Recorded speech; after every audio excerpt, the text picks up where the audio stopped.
never seen before, all in one place.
So hello friends, ನಮಸ್ಕಾರ ಎಲ್ಲರಿಗೂ.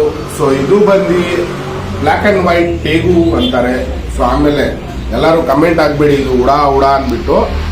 So ಇದು ಬಂದು ಬ್ಲ್ಯಾಕ್ ಅಂಡ್ ವೈಟ್ ಟೇಗು. ಇದು ಕಂಟ್ರಿ ಬಿಲಾಂಗ್ ಯಾವ ಕಂಟ್ರಿಯಿಂದ ಆಗುತ್ತೆ ಅಂದರೆ ಅರ್ಜೆಂಟೀನಾ ಅಂದ್ಬಿಟ್ಟು ಒಂದು ಕಂಟ್ರಿ ಐತೆ. ಅರ್ಜೆಂಟೀನಾ ಅಂದರೆ ಯಾವ ಊರು ಗೊತ್ತಾ ನಿಮಗೆ? ಮೆಸ್ಸಿ ಇದ್ದಾನೆ ಗೊತ್ತಾ, ಫುಟ್ಬಾಲ್ ಆಡೋನು. ಸೊ ಆ ಕಂಟ್ರಿಯಿಂದ ಇದು ಬಿಲಾಂಗ್ ಆಗೋದು Argentina black and white tegu.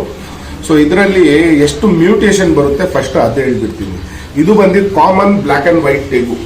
Next ಬಂದು ರೆಡ್ ಟೇಗು, ಇಲ್ಲೆಲ್ಲ ಬರ್ತಾ ಇರುತ್ತೆ ಫೋಟೋಸ್, ನೀವು ನೋಡ್ತಾ ಇರ್ಬೋದು.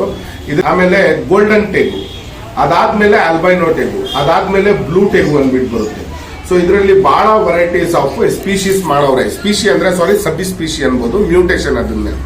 ಸೊ ಇದು ಏನ್ ಡೈಟ್ ಅಲ್ಲಿ ತಗೊಳುತ್ತೆ ಅಂದ್ರೆ ಬರೇ ಮಾಂಸನಲ್ಲಿ ಯಾವ ಮಾಂಸ ಹಾಕಿದ್ರೇನು ವೈಟು ರೆಡ್ ಮೀಟು ಎಲ್ಲ ತಿನ್ನುತ್ತೆ.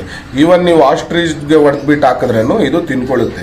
ಇದಕ್ಕೆ ನಾವು ರೆಗ್ಯುಲರ್ ಕೊಡೋ ಡೈಟು ಏನಂದ್ರೆ, ಇಲ್ಲಿ ಅಂಗಡಿನಲ್ಲಿ ಇಟ್ಬಿಟ್ಟು ರೆಗ್ಯುಲರ್ ಕೊಡೋ ಡೈಟು ಮೊಟ್ಟೆ ಕೊಡ್ತೀವಿ, ಚಿಕನ್ ಮೊಟ್ಟೆ, ಕೋಳಿ ಮೊಟ್ಟೆ. ಸೊ ಅದನ್ನ ಕೊಡ್ತೀವಿ ಡೈಟಲ್ಲಿ, ತಿನ್ನಕ್ಕೆ ಮಸ್ತಾಗಿ ತಿನ್ನುತ್ತೆ ಇದು. ಬಟ್ ಕಂಪೇರಿಂಗ್ ಟು ಇಗ್ವಾನಾ ಇದಕ್ಕೆ UVB ಲೈಟ್ ತುಂಬಾ ಜಾಸ್ತಿ ಬೇಕಾಗಿರುತ್ತೆ. ಆಮೇಲೆ ಇದು ನೀವು ಏನ್ ಸೈಜ್ ನೋಡ್ತಾ ಇದ್ದೀರೋ ಈ ಸೈಜ್ ಅಲ್ಲೇ ಇರಲ್ಲ, ಇದ್ರಷ್ಟು 20 ದೊಡ್ಡದಾಗುತ್ತೆ. ಅಂದ್ರೆ ಲೆಂತ್ ಅಲ್ಲಿ ಒಂದು 4 ರಿಂದ 4.25 ಅಡಿ ಆಗುತ್ತೆ. ಇಲ್ಲಿ ನೋಡ್ತಾ ಇದ್ದೀರಲ್ಲ ಈ ತರ ಆಗುತ್ತೆ, 4.25 ಅಡಿ ಸೈಜು. ಫ್ಯಾಟ್ನೆಸ್ ಜಾಸ್ತಿ ಬೆಳೆಯುತ್ತೆ ಇದಕ್ಕೆ. ಆಮೇಲೆ ಇದು ಫ್ಯಾಟ್ನೆಸ್ ಏನಕ್ಕೆ ಜಾಸ್ತಿ ಬೆಳೆಯುತ್ತೆ ಅಂದ್ರೆ ಇದಕ್ಕೆ ಒಳಗೆ ಚರ್ಬಿ ಜಾಸ್ತಿ, ಕೊಬ್ಬು ಅಂತಾರೆ. ಸೊ ಆ ಕೊಬ್ಬು ಜಾಸ್ತಿ. ಇದಕ್ಕೆ ಕೊಬ್ಬು ಏನಕ್ಕೆ ಜಾಸ್ತಿ ಬೆಳೆಸ್ಕೊಳ್ಳುತ್ತೆ ಅಂದ್ರೆ ಇದು ಈ ಕಂಟ್ರಿನಲ್ಲಿ, ಯಾವ ಕಂಟ್ರಿನಲ್ಲಿ ಇದು ಸಿಗುತ್ತೋ ಅರ್ಜೆಂಟೀನಾ, ಅಲ್ಲಿ ಬಂದು ವರ್ಷಕ್ಕೆ 6 ತಿಂಗಳು ಬರೀ ಐಸೇ ಬಿದ್ದಿರುತ್ತೆ. ಸ್ನೋಫಾಲ್ ಬೀರುತ್ತೆ. ಸೊ ಆ ಸ್ನೋಫಾಲ್ ಅಲ್ಲಿ ಇದಕ್ಕೆ ಊಟ ಸಿಗೋ ಅನ್ನೋದು ತುಂಬಾ ಕಷ್ಟ.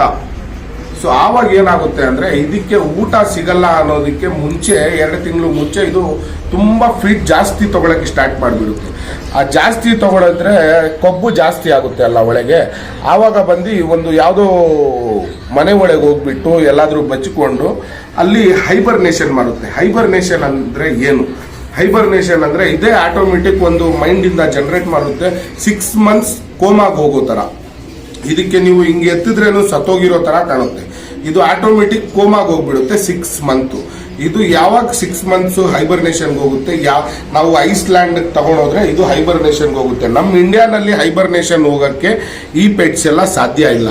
ಏನಕ್ಕಂದ್ರೆ ಇದ್ರ ಅಪ್ಪ ಅಮ್ಮ ಇದು ಜೆನೆಟಿಕ್ ಚೇಂಜ್ ಆಗ್ಬಿಟ್ಟೈತೆ ನಮ್ಮ ಇಂಡಿಯಾದಲ್ಲಿ ಒಳಗೆ. ಇವಾಗ ಏನಕ್ಕಂದ್ರೆ ಇಲ್ಲೇ ತಗೊಂಡ್ಬಂದು ಇಲ್ಲೇ ಮರಿಗಳು ಮಾಡಿಸಿ ಇಲ್ಲೇ ನಾವು ಬೇರೆ ಕಸ್ಟಮರ್ ಕೊಟ್ರೆ ಅವರು ಬ್ರೀಡ್ ಮಾಡ್ತಾವ್ರಲ್ಲ.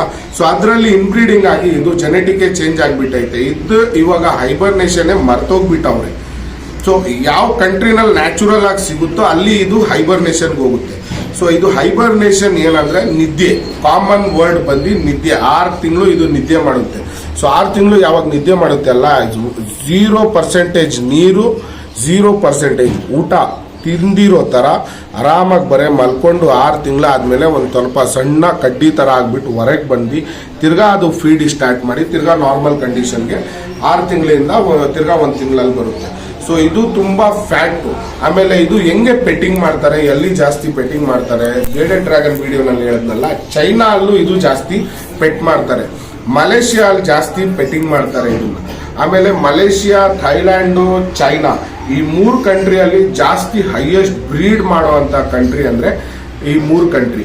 ಅಲ್ಲಿ ಜಾಸ್ತಿ ಹೈಯೆಸ್ಟ್ ಬ್ರೀಡ್ ಆಗ್ತಾ ಇರೋದು. ನಮ್ಮ ಇಂಡಿಯಾದಲ್ಲಿ ಏನಂದ್ರೆ ಬ್ಯಾಕ್ ಟು 7 years ಇಂದ ಸಾಕಕ್ಕೆ ಸ್ಟಾರ್ಟ್ ಮಾಡವ್ರೆ. ಅದರಿಂದ ಇವಾಗ ಸ್ವಲ್ಪ ಸ್ಟಾರ್ಟ್ ಮಾಡವ್ರೆ ಬ್ರೀಡಿಂಗ್ಗೆ. ಇದೆಲ್ಲ ನಮ್ಮ ಇಂಡಿಯಾಗೆ ಬಂದಿದ್ದು ಯಾವಾಗ ಗೊತ್ತಾ? ಬ್ರಿಟಿಷ್ ಕಾಲದಲ್ಲಿ ಇದ್ರಲ್ಲ, ಬ್ರಿಟಿಷ್ ಅವ್ರು ಬಂದು ಇಲ್ಲಿ ಯಾವಾಗಿದ್ರು ಆವಾಗ ಇವ್ರು ಬ್ರಿಟಿಷ್ಗಳು ತಗೊಂಡ್ಬಂದು ಇದನ್ನ ಅಲ್ಲಿ ಬಿಟ್ಟೋದ್ರಲ್ಲ, ಅವ್ರವ್ರು ಯಾರ್ಯಾರು ಸಾಕೊಂಡಿದ್ರು ಅವರಿಂದ ಕಲೆಕ್ಷನ್ ಮಾಡಿ ಇವ್ರು ಯಾರ್ಯಾರು ಸಾಕ್ತಾ ಇದ್ರು ಅವರಿಂದ ಇದು ಮರಿಗಳಾಗಿ ಇವಾಗ ಎಲ್ಲ ನಮ್ಮ ಸಬ್ಸ್ಕ್ರೈಬರ್ ಅವ್ರ ಹತ್ರ ಎಲ್ಲ ಹೋಯ್ತಾ ಇರೋದು. ಸೊ ಇವಾಗ ನಿಮ್ಗೆ ಒಂದು ಒಳ್ಳೆ ಟೈಮು ಇದನ್ನ ಸಾಕಕ್ಕೆ, ಬ್ರೀಡ್ ಮಾಡಕ್ಕೆ, ಇನ್ ಫ್ಯೂಚರ್ ಪಾಪ್ಯುಲೇಷನ್ ಬೆಳೆಸಕ್ಕೆ ಇದೊಂದು ಒಳ್ಳೆ ಟೈಮು. ಸೊ ಇದ್ರದ್ದು ಡೀಟೇಲ್ ನಾನು ಪೂರ್ತಿ ಹೇಳಿದ್ದೀನಿ. ಡೈಟ್ದು ಬಂದು ಬರೇ ವೆಜಿಟೇಬಲ್ಸ್ ಅದೆಲ್ಲ ತಿನ್ನಲ್ಲ. ಇದೆಲ್ಲ ಬರೇ ಮಾಂಸ, ಮೊಟ್ಟೆ, ಕೋಳಿ ಮರಿ ಆ ಥರದೇ ತಿಂದು ಬೆಳೆಯೋದಿದು.